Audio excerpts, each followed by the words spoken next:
खता। प्रणाम सुंदर साथ जी।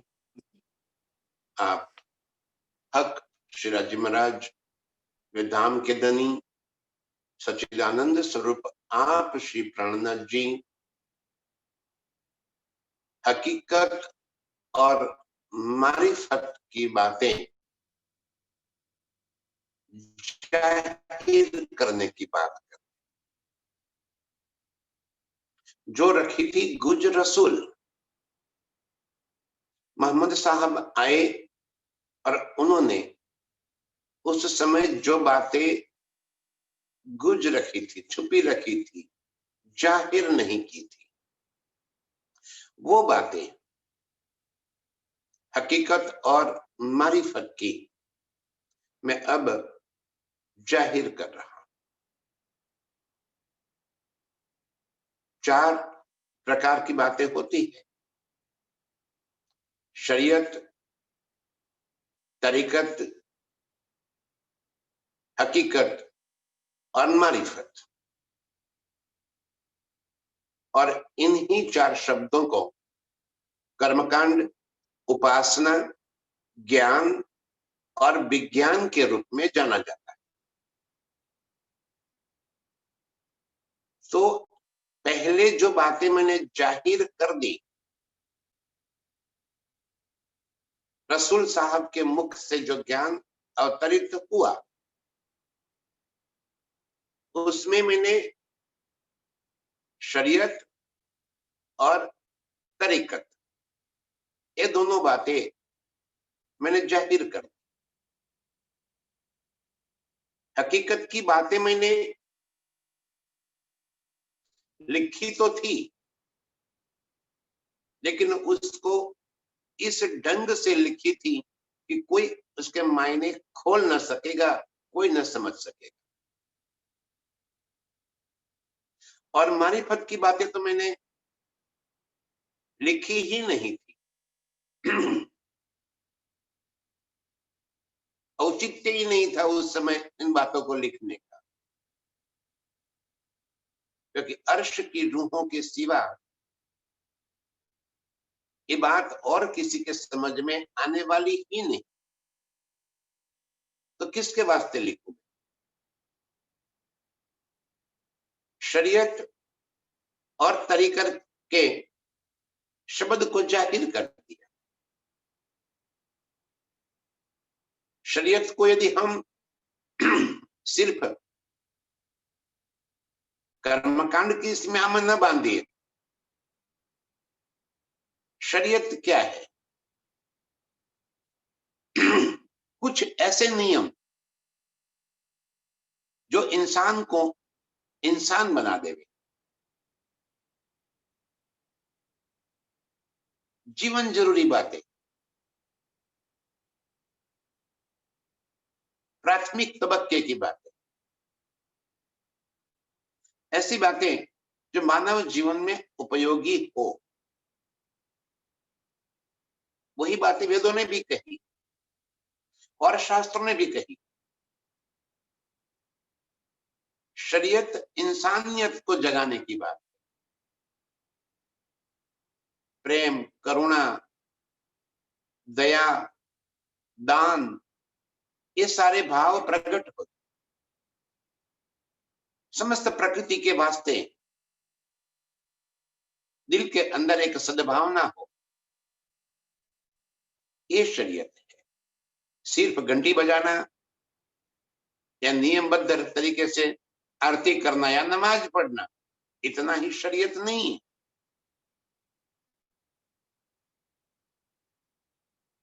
जो 5 शब्द मोहम्मद साहब ने शरीयत के दिए, 5 प्रकार की परहेज माने कि नियम करवाए: कलमा, नमाज, रोजा, जकात और हज। ये शब्द को शरीयत के रूप में उन्होंने ले लिए। जब परमधाम के मोमिन आएंगे तो उन्हीं 5 शब्दों को बातूनी रूप से लेंगे, जो उन्होंने जाहिर रूप से लिए, और जो जाहिरी रूप से लिए तो वो हो गए शरीयत, वो हो गए कर्मकांड। जैसे हमें भी ये पूरी सेवा पूजा चितवन के रूप में दे दी, हम उसी बात को चितवन में लेने की बजाय यदि सिर्फ जाहिरी रूप में ले रहे हैं तो हम भी शरीयत में पड़ गए। जैसे उन्होंने कहा, राज्य ने कहा कि मैं इस बानी के अंदर बैठा हूं, मुझे ढूंढना है तो इस बानी से ढूंढ लेना। तो हमने क्या कर दिया, बानी को ही राज्य का स्वरूप मानकर उसकी पूजा पाठ शुरू कर दी, जबकि वही साफ साफ कह रहे हैं हमें, ये सतवानी मत्थ के लेव जो इनको सा, ये सतवानी मैंने मथने के लिए दी है, मंथन करने के लिए दी है, और हम मंथन करना छोड़ दिए और सिर्फ उसका पूजा शुरू कर दिया, या तो पारायण शुरू कर दिए। पारायण अच्छी बात है, इस बहाने हम वाणी को पढ़ते हैं, लेकिन पारायण में हमारा लक्ष्य हो जाता है मंजिल की ओर। मजल किस कहां तक पहुंची आज की, जल्दबाजी में यूं फटाफट पढ़ते गए, एक शब्द भी सोचने के लिए तो रुके ही नहीं कि इसमें क्या कहा है मेरे प्रीतम ने। अरे ये तो मेरी बात है। अपने प्रेमी का प्रेम पत्र आ जाए तो उस प्रेम पत्र के एक एक शब्द को हम 10-10 बार पढ़ते कि मेरे प्रेमी ने मेरे लिए कितनी बातें लिखी। तो इस बानी को हम इतनी जल्दबाजी में पढ़ने शुरू कर देते, कब खत्म हो जाए, मजल पूरी हो जाए। आज की मजल है 2000 चौपाइयों की, 2500 चौपाइयों की, तो कैसे करके 2025 चौपाइयां खत्म हो जाए और हम रिलैक्स हो जाए। मजल पूरी कर दी। शरीयत और तरीकत दुनिया के लिए जीव सृष्टि और ईश्वरी सृष्टि के वास्ते, ये दोनों बातें प्रीतम ने जाहिर कर दी और दुनिया उसी में रची रही। कोई उपासना का मार्ग पकड़ लिया, साधु संत ऋषि मुनि तपस्वी एकांत में बैठकर उपासना का मार्ग पकड़ लिया। एक होम हवन यज्ञ जप तप माला, नमाज रोजा हज जकात, शब्द का अंतर है, बात तो वही की वही है। दोनों तरफ ये बातें हुई, शरीयत को पकड़ कर बैठ गए और करे भी तो क्या, क्योंकि हकीकत और मारिफत के ये शब्दार्थ तो प्रीतम ने छिपे रखे थे, गूंज रखे थे, क्योंकि मेरी रूहें आए और इन शब्दों को पकड़े। अछूत प्याला, वाणी में लिखा है प्रीतम ने, अछूत प्याला ऐसा रखा था। अछूत माने जो कोई जिससे किसी को छुआ ना हो, जो आज तक कोई बात समझ ना पाया हो, ऐसी बातें वो कह रहे अब खोल रहा। हकीकत और मारिफत के सोई कहूं, अब वो बात मैं कह रहा हूं जो रसूल रखी थी, गुज छुपा के रखी थी कि मेरी रूहें आएगी, उनके सामने ये बातें जाहिर। तो क्या है हकीकत और मारिफत, सत्य और परम सत्य? हकीकत को सत्य कहा, ज्ञान, और परम सत्य को विज्ञान का, मारिफत। हकीकत ही मारिफत है और मारिफत ही हकीकत है। थोड़ी सी बारीक भेद दोनों में है। जैसे मैं कहता हूं कि पूर्ण ब्रह्म मारिफत है और सच्चिदानंद हकीकत है।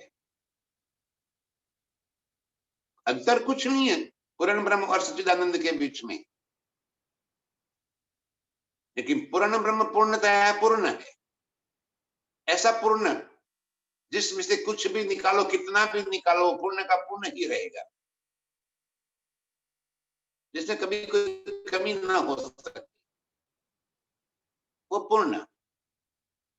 और वो ही पूर्ण जब लीला में आ गए तो अपने ही दो स्वरूप धारण कर लिए, सत्य स्वरूप और आनंद स्वरूप। चितगन तो वही मारिफत है, चितगन तो वही स्वयं है, और उसने अपने संग लीला करने के वास्ते अपने ही दो स्वरूप धारण कर लिए। तो खुद ही लीला करने के लिए अपने और दो स्वरूप, ये तीनों मिलकर हो गए सच्चिदानंद, सत्य, चित्त और आनंद। सत्य की लीला, आनंद की लीला और लीले करने आनंद लेने वाला स्वयं चित्तगन स्वरूप, वो हकीकत की लीला हो गई। मारिफत के दिल के भीतर जितना कुछ भरा पड़ा था वो प्रकट हो गया, वो हकीकत हो गई। जो अप्रगट था, जो अव्यक्त था, वो व्यक्त हो गया, प्रकट हो गया, लीला के रूप में जाहिर हो गया। खुद ही स्वयं ही लीला के लिए अपने स्वरूप धारण कर लिए, वो हो गई हकीकत। यहां दृष्टांत के रूप में इस वास्ते समुन्दर और समुद्र की लहरों का दृष्टांत दिया जाता है, उदाहरण दिया जाता है कि समुद्र मारिफत है तो लहरें हकीकत है, समुद्र चित्तगंध स्वरूप है तो लहरें आनंद स्वरूप है। अंतर तो कुछ है ही नहीं, वही लीला के रूप में प्रकट हुआ है, जो वाहिद स्वरूप है, जो दिल है प्रीतम का, वो मारिफत का स्वरूप है। कितनी सरल बात है, हकीकत और मारिफत। लीला में विस्तार हो गया और ये हकीकत, अक्षर ब्रह्म ये हकीकत का स्वरूप, और अक्षर ने बनाई हुई ये संसार माया ये हकीकत की हकीकत।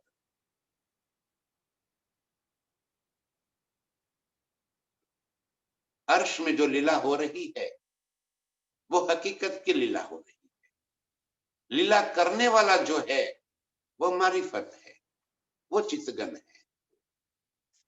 चित्तगन का स्वयं का नूर, और नूर का ही जहूर, नूर का ही जो प्रतिबिंब, जो लीला हो रही है,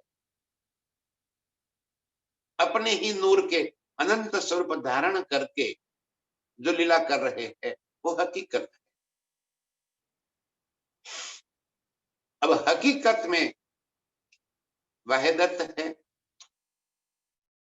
क्योंकि हकीकत में कोई अलग है ही नहीं, सारा एक रूप ही तो है।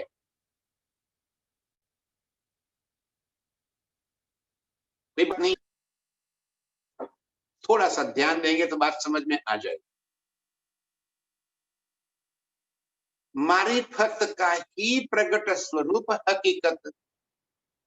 मारिफत ने जब दिल के भीतर लीलाएं उमड़ कर आई और उसी लीला को अंजाम दिया गया, स्वयं ही लीला में प्रकट हो गए। तो जब स्वयं ही लीला में प्रकट हो गए तो स्वयं के ही अनंत स्वरूप बन गए, और ये अनंत स्वरूप ये हकीकत की लीला हो गई। और हकीकत के एक अनंत स्वरूपों में प्रीतम का ही नूर, प्रीतम के ही दिल उनके अंदर लीला कर रहा। सारी लीला दिल की है और इस वास्ते सारी लीला चित्त चाही है। अर्श में कोई चीज स्थूल है ही नहीं। स्थूल माने जड़। अर्श में सारी चीज चेतन है, और चेतन इस वास्ते है कि वो प्रीतम का ही दिल का स्वरूप है, उनका ही अंग का नूर है।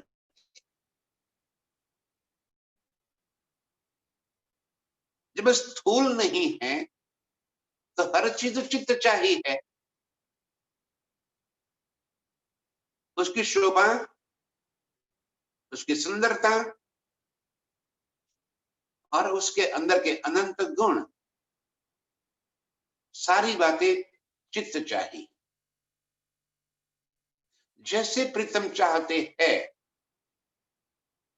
वैसे ही स्वरूप, वैसी ही लीला इन अनंत स्वरूप से हो जाती है। करनी नहीं पड़ती, कहना नहीं पड़ता, बस दिल में ले लिया, तुरंत ही सभी के दिल के अंदर वो मैसेज पहुंच गया। एक पलक के भी कोटवा हिस्सा, जैसे हमारे नश्वर तन के अंदर, बॉडी के अंदर कहीं पैरों में एक छोटा सा कांटा चुभ जाए तो वो चुभते ही दिमाग तक मैसेज पहुंच जाता है कि कांटा चुभ रहा है। कितनी देर में? वही पल का कोटवा हिस्सा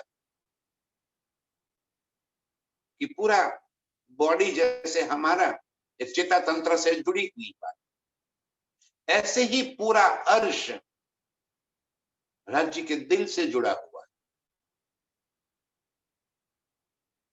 हर जगह पे राज्य का दिल ही लीला कर रहा है। ये हकीकत है,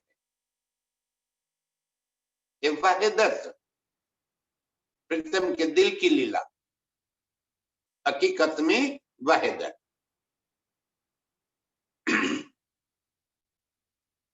जो दिखाई पड़ रहा है वो हकीकत, और उसके अंदर जो लीला हो रही है वो वाहिदत।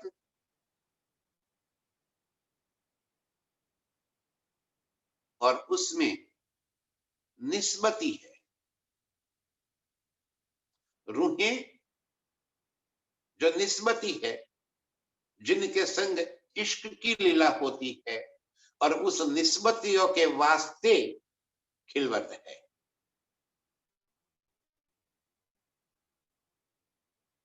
खिलवत की लीला सिर्फ निस्बतियों के साथ है। अर्श की अनंत न्यामतें वहदत का स्वरूप होते हुए भी खिलवत की लीला सिर्फ रूहों के साथ है। मेरे शब्दों को समझिए सुंदर। पूरा अर्श इश्क की ही लीला का होने के बावजूद इश्क की लीला सिर्फ निस्बत के साथ, माने कि रूहों के साथ ही होती है। और जो अनंत नियामतें है वो हकीकत का ही स्वरूप है, उनके साथ भी वाहिदत है प्रीतम की, खिलवत नहीं।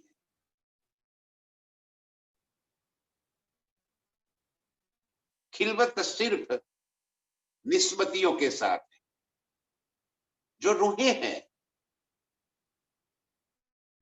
उनकी अंग रूप अंगनाएं जो वास्तविक इश्क का स्वरूप है, उनके संग इश्क की लीला।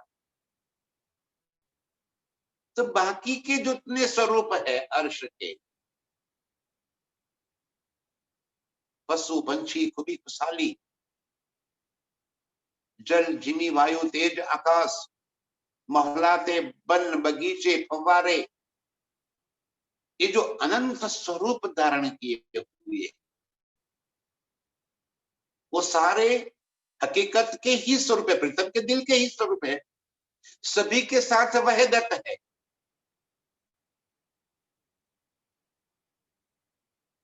खिलवत रूहों के साथ उसी वहदत के अंदर ही लीला होती है। वहदत के स्वरूपों को खिलवत का आनंद मिल रहा है, क्योंकि उनके बीच में ही खिलवत हो रही है। लेकिन खिलवत की लीला जिनके साथ हो रही वो सुख कुछ और है। जैसे मैं बताता हूं कि अर्क लीला के अंदर 3 पार्टियां होती है, फर्स्ट पार्टी, सेकंड पार्टी और थर्ड पार्टी। फर्स्ट पार्टी जो लीला का सुख लेती है, जो लीला करती है स्वयं। सेकंड पार्टी जो सुख देने वाली है, जिसके संग लीला हो रही। और थर्ड पार्टी जो देखने वाली। अब जो फर्स्ट पार्टी,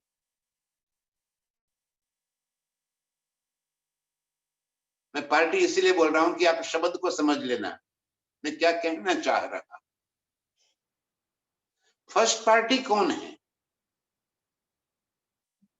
तो हम रूहें जो बहुत प्यार करते हैं प्रीतम को, जो प्यार का सुख लेना चाहती है, तो हम रूहें फर्स्ट पार्टी होगी। इस वास्ते हमने आशिकी का दावा ले लिया। जिसे हम प्यार करते हैं वो हमारे प्रीतम, इसलिए उनको माशुक कह दिया। और थर्ड पार्टी जो हम दोनों को, प्रीतम को और मुझे लीला करते हुए देख रही है, वो थर्ड पार्टी है अर्श की अनंत नियामतें, जिनके बीच मेरी लीला, क्योंकि वो भी तो चेतन है। यदि हम वन लताओं के बीच में प्रीतम के संग इश्क की मस्तियां करते हैं, तो वो लताएं भी देख रही, वो फूल भी मुस्कुराते हैं, वो पत्ते भी खिलखिलाहट हंसते हैं हमको लीला करते हुए देखकर, क्योंकि वो चेतन है, वाहिदत का स्वरूप है।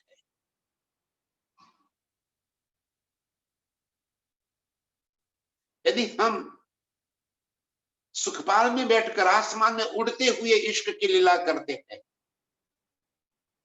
तब वो सुखपाल हमारे इश्क का सुख लेता है, क्योंकि वो भी तो चेतन है। वो आकाश हमारे इश्क का सुख लेता है, क्योंकि वो भी चेतन है। वो हवाएं जो हमारे साथ मंडराती रहती है, वो भी सुख लेती है, क्योंकि वो भी चेतन। अर्श की अनंत नियामती,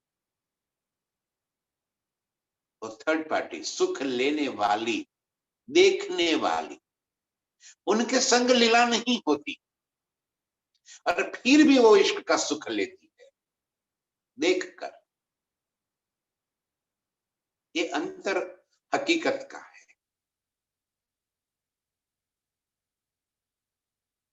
अब कहूं हकीकत और मारिफत की।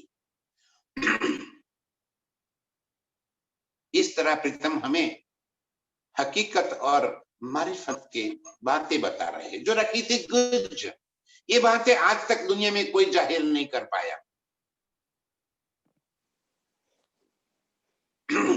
हकीकत क्या कि वो पूर्ण ब्रह्म है कौन, कहां है, उनकी लीला क्या है, उनकी लीला कैसी है, ये हकीकत मारिफत की बात। वो उन निस्बती रूहों के सिवा जो अर्श में प्रीतम के संग लीला करने वाली है, जो लीला कर रही है, उन रूहों के सिवा कोई दूसरा ये सुख कभी भी नहीं ले सकता। इस तरह प्रीतम हमें इस वाणी से हकीकत मारिफत का सुख दे रहे हैं जो आज तक संसार में छिपे रखे थे। वो सारी दिल की बातें अब प्रीतम ने जाहिर कर दी। इस वास्ते ये जागृत बुद्ध है, इसीलिए इसको जागृत बुद्ध कहा, जो जागृत कर दे, जो अपनी पहचान करा दे, जो अपने को उस सुख में डुबो दे, वो सुख जागृत बुद्ध। वो इस इलम ने प्रीतम ने जाहिर कर दिया। वासी अरशारुहन के जिन जावे आखिर भूल। किसके लिए जाहिर किया? निस्बतियों के वास्ते। खेल में जो आई है अर्श से, उन्हीं को तो याद दिलाना है। ये सारी दुनिया को थोड़ी प्रबोध कर रहे। यदि सारी दुनिया को ही प्रबोध करना होता तो जब रसूल बनकर आए तब ही जाहिर कर देते। तब उनको ये कहने की आवश्यकता ना पड़ती कि मैं फरदा रोज को आऊंगा, मैं फिर आऊंगा।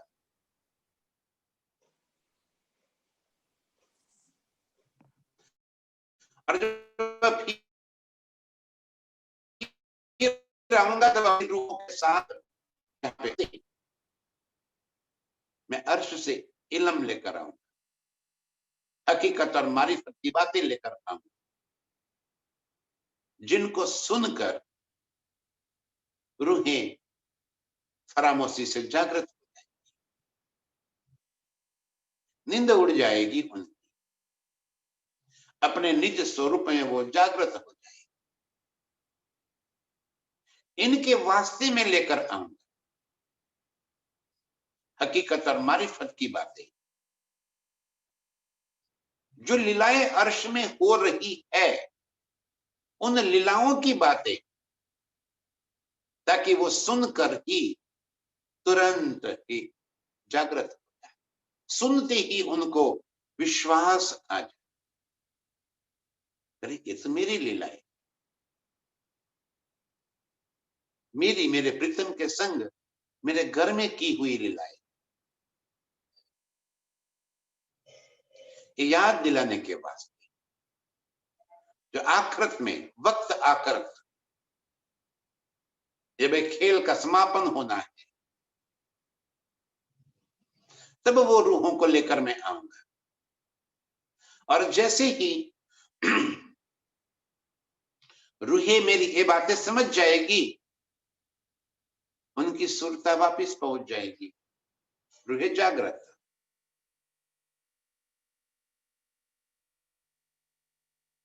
धनी ने कहा कि हर्ष अजीम की कंकरी उड़ावे 14 तबक।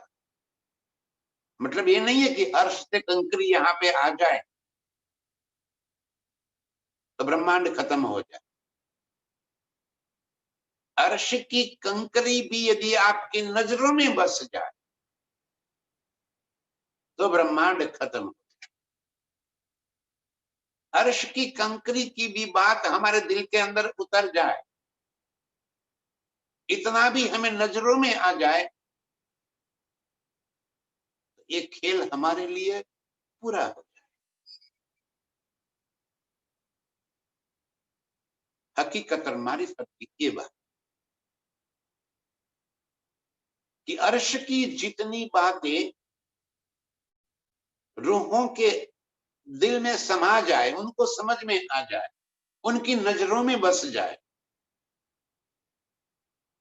उसी पल एक खेल और खेल की तरफ से उनकी नजरें हट जाएगी। जिनकी नजर अर्श में अपने निज स्वरूप के संग जुड़ जाए, वो तो अर्श की लीलाओं में डूब जाएगी। उसे फिर दुनिया देखने का होश ही कहाँ रहेगा, मोह ही कहाँ रहेगा, चाहते कहाँ बचेगी। फिर जब परम सत्य की पहचान हो जाए, फिर झूठ की चाहते कहां से बचेगी उनके दिल में। इस वास्ते हकीकत और मारिफत ज्ञान, ये पूरी बातें मैं दिनेश जी कह रहे कि जाहिर कर रहा वास्ते अर्श रूहन के, सारी दुनिया के लिए नहीं। ये बातें सारे संसार के लिए नहीं है, सारे संसार के कोई काम की भी नहीं, वो समझ ही नहीं पाएंगे। इसलिए तो कह रहा हूं कि यदि संसार को ही प्रबुद्ध करना होता तो रसूल बनकर आए तब ही कर देते, छिपा कर रखने की कोई जरूरत न पड़ती। वास्ते अर्श रूहन के स्पेसिफिक हम रूहों के वास्ते ये हकीकत और मारिफत की बातें प्रीतम लेकर आए, जिससे वक्त आकृत में मेरी रूहें भूल न जाए, उनको अर्श की सारी बातें ताजा हो जाए।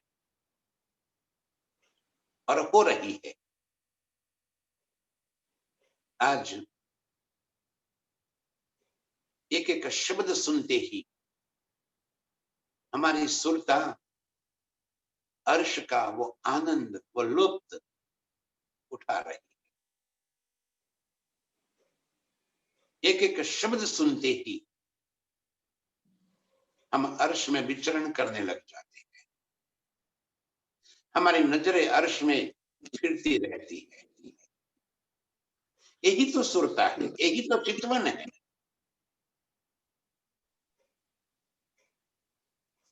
और हम रूहों का चितवन भी इतना सरल और सहज है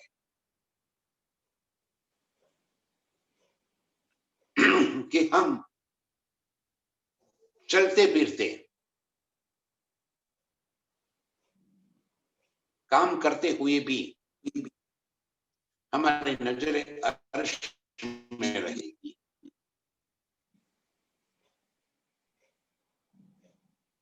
इतना सरल चितवन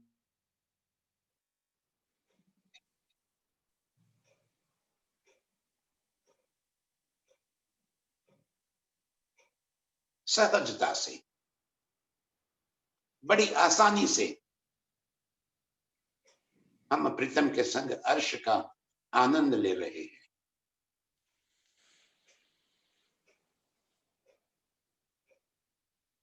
बस एक शब्द क्या नजरों में पड़ गया,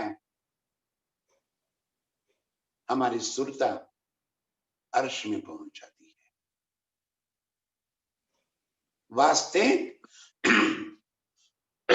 अर्श रूहन के, हम रूहों के वास्ते मेरे प्रीतम ये हकीकत और मारिफत की बातें लेकर आए, ताकि हम रूहों की स्मृति में ये सारे सुख बस जाए। और आज हमें यही करना है, ये हकीकत मारिफत के सूत्र दिल में भरकर परात्म को पहुंचाना, परात्म को फरामोशी से जगाना है। ये बात प्रीतम हमें समझा रहे हैं। फिर के बानी असराइला होए पीछे मूसा महत्तर। क्या हुआ खेल के अंदर, किस तरह से प्रीतम इस खेल के अंदर अपनी शरीयत और तरीकत की बातें रखते गए। कुरान के अंदर एक किस्से लिखे हुए, फिर के बनी असराइल। असराइल, बनी असराइल मतलब पहला, सबसे पहला इस खेल के अंदर खुदा का जो बंदा रसूल बनकर आए, बनी असराइल कहा, जिनको इब्राहिम भी कहा। इब्राहिम के दो बेटे थे, इसराइल और इस्माइल, और फिर उनके भी आगे और 4 बेटे हुए, ईसा, मूसा, दाऊद और मोहम्मद। और इन चारों से इस खेल के अंदर 4 बातें, 4 ग्रंथ अवतरित हुए। ये सारे रसूल कहलाए, खुदा का संदेश देने वाले। ईसा, मूसा, दाऊद और मोहम्मद। ईसा ने दिया इंजिल, जिसे बाइबल कहते हैं। मूसा ने तौरेत दिया, दाऊद ने जंबूर दिया और मोहम्मद ने कुरान दिया। इन चारों ग्रंथों के अंदर शरीयत और तरीकत के साथ साथ खुदा की तरफ का इशारा, उनकी पहचान, जो कुछ शब्द हकीकत के जाहिर किए थे, वो बातें उनके उन ग्रंथों के अंदर उन्होंने रखवा दी। सारी बातें खोलकर नहीं रखी थी, हकीकत और मारिफत के बात उस समय जाहिर नहीं की थी, शरीयत की ही बातें। और इन चारों से 4 अलग अलग धर्म, 4 संप्रदाय बन गए।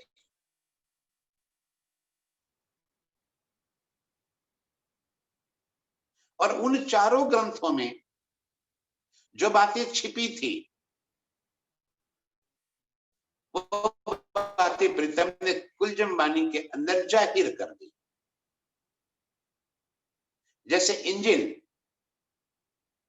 इंजिल के अंदर उन्होंने जो मूलभूत बातें कही थी, God is love and love is God, love दाय नेबर, तेरे पड़ोसी से प्रेम कर, परमात्मा ही प्रेम का स्वरूप है, प्रेम ही परमात्मा का स्वरूप है। लेकिन वो प्रेम क्या है, वो न समझा पाए। जाहिरी प्रेम को कह दिया, और इस वास्ते उनको मानने वालों ने खुदा को बाप कह दिया, फादर। और हम उस फादर के बेटे। आज 31 दिसंबर ईसा का ही जन्मदिन, आज से नया साल शुरू होगा ईसाइयों का, ईसवी सन, यीशु का, यीशु का नया साल। यीशु में कौन आया? हम ईसा रूहल्ला कहते हैं, श्यामा जी को हम ईसा रूहल्ला कहते हैं। ईसा रूहल्ला क्यों कहते हैं? रूहल्ला सिर्फ नहीं कहते, आगे ईसा शब्द क्यों यूज किया गया? ईसा से ईसाई धर्म हुआ, जिसे हम क्रिश्चियन कहते हैं। इंजिल लाने वाली मेरी श्यामा महारानी थी, जैसे कुरान भी लाने वाली श्यामा महारानी है, जैसे एक कुलजम बानी भी लाने वाली श्यामा जी है। इस संसार में जितना भी इल्म प्रकट हुआ, वो सारा इल्म श्यामा जी की ही रचना कहलाता है। कहलवा रहे हैं मेरे प्रीतम, लेकिन इस शोभा श्यामा जी को दे दी है। और हम रूहों को जगाने का भार भी इस वास्ते श्यामा जी को दे दिया। बुलाए लाओ तुम रूह अल्लाह, रूहे जो मेरी आशिक, जाओ रूह अल्लाह, बुला कर लेकर आओ। खुद ही फरामोशी में है श्यामा जी, हम रूहों के साथ वो भी तो फरामोशी में है, वो कैसे बुला लाती? जो स्वयं फरामोशी में है, वो किसी और को कैसे जगाती?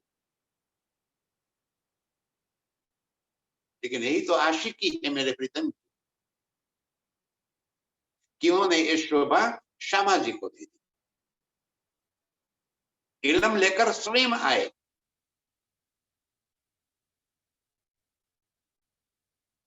खुद ही इल्म लेकर आए, और शोभा अपनी प्रियतमा को दे दी कि नहीं, ये शब्दों की शोभा प्रीतम प्रियतमा की है।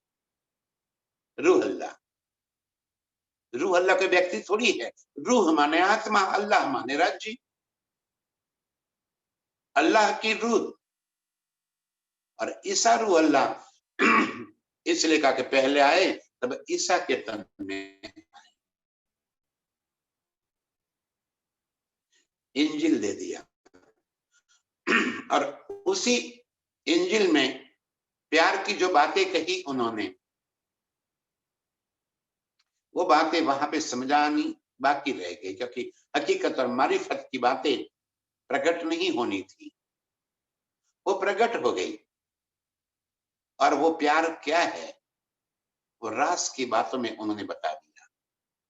ये मेरा इश्क है, ये मेरी इश्क की लीलाएं हैं। पूरा रास इश्क की लीलाओं से ही भरा पड़ा है।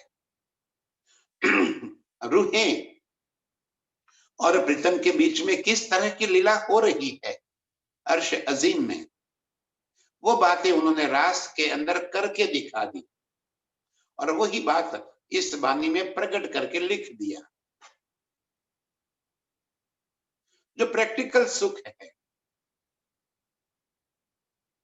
इश्क की जो प्रैक्टिकल लीलाएं है, वो लीलाएं रास में लिख कर दे दी, हमें बता दी कि देख, ये मेरी लीलाएं। जब हम ब्रज में आए तो ब्रज की लीला समाप्त करके हमें तो सीधा परमधाम जाना था, बीच में क्यों रुक दिया हमें? घर से स्थित ब्रह्मांड से अलगो ये नया ब्रह्मांड बनाने की क्या आवश्यकता पड़ गई? और वो भी अक्षर के चित्त में। ताकि अक्षर ने भी वो खेल मांगा था कि अर्श में प्रीतम के संग क्या लीला होती है, वो लीला मुझे देखनी है। अब रंग भवन में जहां हमारी वहदत की लीला हो रही है, जहां हमारी खिलवत की लीला हो रही है, वहां कोई और तो नहीं आ सकता। इस वास्ते वो ही लीला योग माया के ब्रह्मांड में नए स्वरूप धारण करके प्रकट कर दी। तन भी बदल दिया और धाम भी बदल दिया। जो बातें अर्श में होती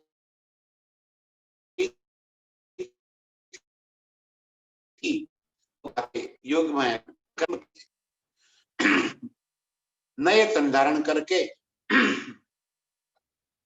अर्श की लीला की कॉपी करके अक्षर के मनोरथ पूर्ण कर दिए। वो प्यार था जो इंजिल में, बाइबल में वो बता नहीं पाए। वो हकीकत मारिफत की बातें थी जो इंजिल में नहीं लिखी, वो बातें रास के अंदर लिख दी। मूसा तौरेत लेकर आए और तौरत की जो बातें छिपी थी वो प्रकाश के अंदर जाहिर कर दी, उसका प्रकाश कर दिया। दाऊद जंबूर ग्रंथ लेकर आए और जंबूर में जो हकीकत मारिफत की बातें छिपी रखी थी वो कलश में जाहिर।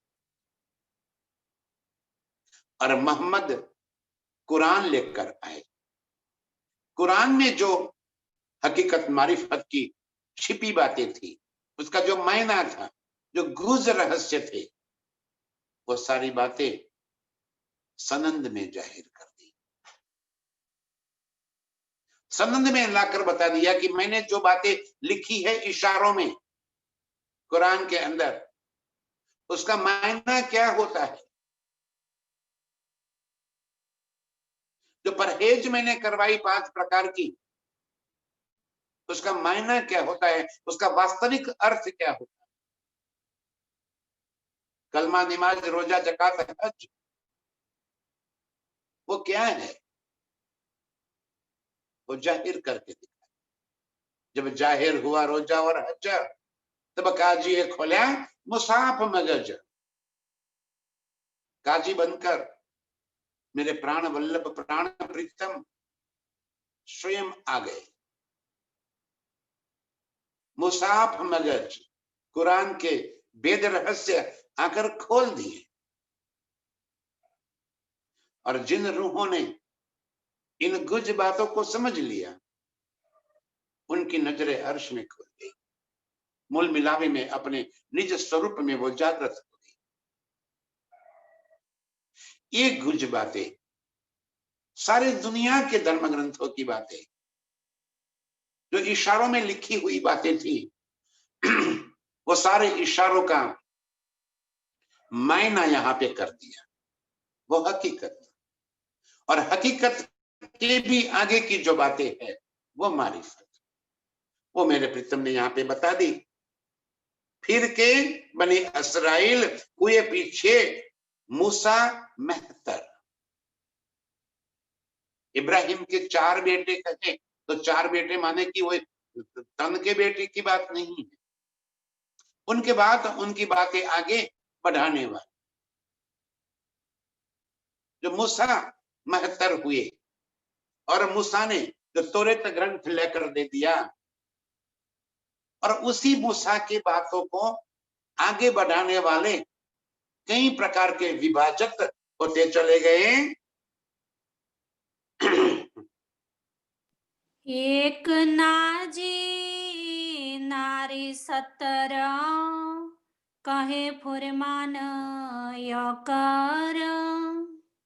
एक नाजी 70 नारी, फिर के हुए उनके, उन्हीं बातों को लेकर आगे बढ़ने वाले कई जुत्थों में विभाजित हो गए, जैसे आज भी हो रहा है। और ये पहले से ही चला आ रहा है, कोई नई बात थोड़ी है। मूसा पैगंबर की बात, उसी बात को लेकर 70 फिरके अलग अलग प्रकार के, सभी जो जिसने जिस स्वरूप से मूसा को समझा, उसने अपने मायने लेकर एक अलग पंथ बनाते चले गए। ये जो 70 फिरके हुए, दली जी कह रहे हैं कि वो 70 के 70 नारी, माने कि वो शरीयत और तरीकत की बातें लेकर ही चलने वाले थे। मूल मायना किसी ने नहीं, एक नाजी फिरका है,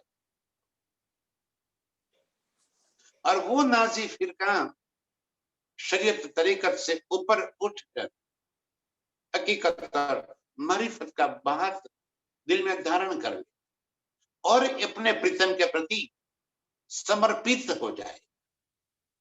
नाजी, जिसको नाज है अपने प्रीतम के ऊपर, वो प्रीतम के प्रति समर्पित हो जाए, जो कुर्बान हो जाए, ऐसा एक फिरका होगा। एक नाजी नारी 70 कहे कुर्बानी होकर, इस तरह की बातें मूसा पैगंबर की बातों में लिखी हुई। वो नारी फिरका कौन है? हम रूहों के बारे में, जो हकीकत और मारिफत की बात लेकर आगे बढ़ेंगे। याही बात ईसा के फिर के 72 का है। इसी तरह ईसा जो बाइबल लेकर आए, उनके भी 72 फिरके होंगे। एक नाजी 71 नारी, एक नाजी फिरका आएगा जो ईसा ने कही हुई बातों का मूल मायना लेगा, मूल मायने दिल में धारण करके अपने प्रीतम के प्रति विश्वास करके दौड़ेगा। वो नारी फिरका होगा। पहले से ही धनी ने हम रूहों की पहचान बता दी। ये अर्श की रूहें होंगी जिनको दुनिया में किसी भी धर्म के प्रति कोई दुश्मनावट नहीं, सभी उनको अपने लगेंगे। मूसा कुछ लेकर आए तो भी मेरे लिए लेकर आए, और ईसा भी लेकर आए तो मेरे लिए लेकर आए। दाऊद और मोहम्मद आए तो भी मेरे लिए लेकर आए, क्योंकि वो आने वाले मेरे प्राण प्रीतम ही तो। ईसा के जो पंथ चल गया, उसके 72 फिरके हो गए, और उसमें से भी एक नारी और एक नाजी और बाकी के नारी जो शरीयत और तरीकत को लेकर चलने वाले होंगे। और एक फिरका ऐसा होगा जो अपने प्राण वल्लभ प्राण प्रीतम के प्रति पूर्ण ईमान से चलेगा। वो हम रूहों के बारे में पहले से ही लिखा गया है। एक नाजी 3 में हुआ और नारी 71 भये। 71 नारी और एक नाजी। आगे से कहे मुझसे ही इस तरह से एक फिरका, नाजी फिरका, जो अर्श की रूहों का, जो प्रीतम के प्रति एक शब्द सुनते ही दृढ़ ईमान लेकर दौड़े। यही तो सुन्नत जमात है, सुनते ही ईमान आ जाए। अरे ये तो मेरे प्रीतम की बातें है। एक लवे होसी टुक टुक, एक शब्द क्या सुन लिया, अंदर हलचल मच जाएगी, और अपने प्रीतम के प्रति विश्वास लेकर दौड़ चलेंगे। 73 फिर के कहे मोहम्मद के 72 नारी एक नाजी। इस तरह मोहम्मद के भी 73 फिरके कहे। कुरान लेकर आए तो कुरान के मानने वाले 73 फिरके हो जाएंगे। कुरान को ही मानेंगे, मानेंगे सब कुरान को, एक खुदा की ही बंदगी करेंगे, लेकिन बंदगी करने के ढंग बदल जाएंगे और अपना नया फिरका जाहिर हो जाएगा। देखो तो दुनिया की बुद्धि में तो यही चलेगा, क्योंकि वो शरीयत लेकर चले और तरीकत लेकर चले, हकीकत और मारिफत की बातें सुन लेते तो ये झगड़ा ही मिट जाता। सारी दुनिया में कहीं झगड़ा बचता ही नहीं। और यदि आज भी वो समझ ले तो दुनिया का झगड़ा मिट जाए।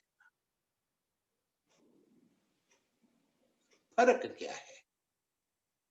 73 फिरके हो गए, सभी के सभी एक ही खुदा की बातें करते हैं, एक ही कुरान को मानते हैं, सभी यही कहते हैं कि मोहम्मद ही खुदा की बातें लेकर आए, सभी यही कहते हैं कि कुरान आसमानी किताब है, स्वयं खुदा ने लाकर दे दी। फिर झगड़ा किस बात का है? फिर बैर किस बात के है? क्यों एक दूसरे को मारने पर तुले हैं? क्योंकि मैं जो कहूं वो बात सत्य। अरे खुदा ने जो कहा वो बात सत्य। आप उसका कोई भी अर्थ गठन कर लो, अलग अलग ढंग से उस बातों को बता दो, वो तो आपकी बुद्धि है।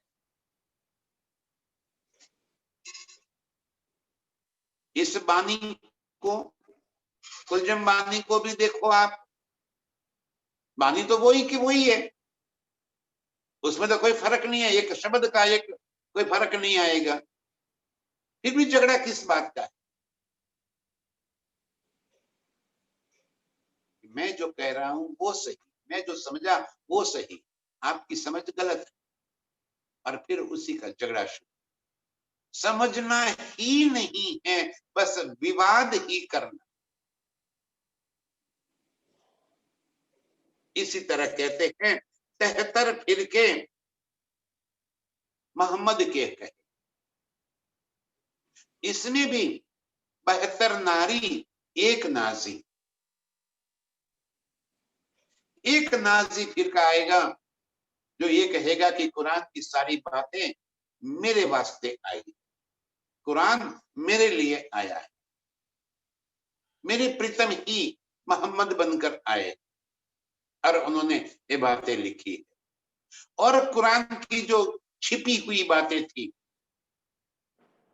जो छिपी हुई बातें है हकीकत और मारिफत की, उन्हीं बातों को पकड़ के, उन्हीं बातों को समझकर खुदा के ऊपर ईमान विश्वास लेकर दौड़। 73 फिरके कहे मोहम्मद के, 72 नारी एक नाजी। इस तरह मोहम्मद के 73 में से 72 फिरके जो शरीयत और तरीकत लेकर चलने वाले होंगे, एक नाजी फिरका आएगा जो आ गया, जो प्रकट, जो कहता है कि इमाम मेहदी आ। खुदा ने जो कॉल किया था उस कॉल को उन्होंने निभा लिया और स्वयं इस खेल के अंदर आ गए, विश्वास लेकर वो उनके पीछे दौड़ चलेंगे। नारी जल सी आग में, नाजी हिदायत हक की। नारी जल सी आग में, कौन सी आग? तो जग की आग, पश्चाताप की आग, कि मेरे खुदा ने रसूल बनकर आए और अपने सारे दिल की सारी बातें हमें कह दी, लेकिन हम अंधे के अंधे रह गए, उनकी बातों को हमने समझा नहीं। जो उन्होंने कहा कि मैं फरदा रोज को आऊंगा, तो हमारे लिए तो फरदा रोज हो ही नहीं रहा, हम इतने अंधे हो गए। इमाम मेहदी ने आकर कहा कि मैं ही इमाम मेहदी हूं, किए हुए कॉल के ऊपर मैं आया हूं, मैं ही खुदा हूं, मैं ही कुरान लेकर आने वाला था, और आज हकीकत और मारिफत की बातें लेकर मैं आया। लेकिन जो नारी फिरके थे वो अंध हो गए, अपनी अपनी मान्यताओं में, मान्यताओं की पट्टी अपनी आंखों पे बांध दी और सत्य को देखने की हिम्मत ही न कर पाए। तो पश्चाताप के सिवा तो क्या बचे? खुद खुदा मेरे घर आए, मैं पहचान न कर पाया। इससे बड़ी आग क्या हो सकती है? इसके बड़ा पश्चाताप क्या हो सकता है? जो स्वयं औरंगजेब ने लिख कर दे दिया कि खुदा मेरे घर आए और मैं पहचान न कर, यही तो अगीन है दोजख पश्चाताप की। वो जल गए। और जो नारी फिरका नाजी फिरका था, उनने हक की हिदायत, खुदा ने जो बातें कही थी उन्हीं बातों को सिरधार्य कर दिया, अपने सर पे चढ़ा दिया और अपना पूर्ण ईमान लेकर खुदा के पीछे दौड़ चले। ये नाजी फिरका एक लवे होशी टुक टुक, एक शब्द सुनते ही खुदा को पहचान ले, उनके पीछे होता है, समर्पित होता है, न्यौछावर कर, वो नाजी फिरका। ऐसे नाजी फिरके में प्रकट हुई सभी अर्श की रूहें, जिन्हें नाज है अपने प्रियतम के ऊपर, जो प्रीतम के वचनों को सर आंखों पर चढ़ाकर कुर्बान हो रही है, ऐसे नाजी फिरके वाली सभी रूहों के चरणों में कोटि कोटि प्रणाम। प्रणाम।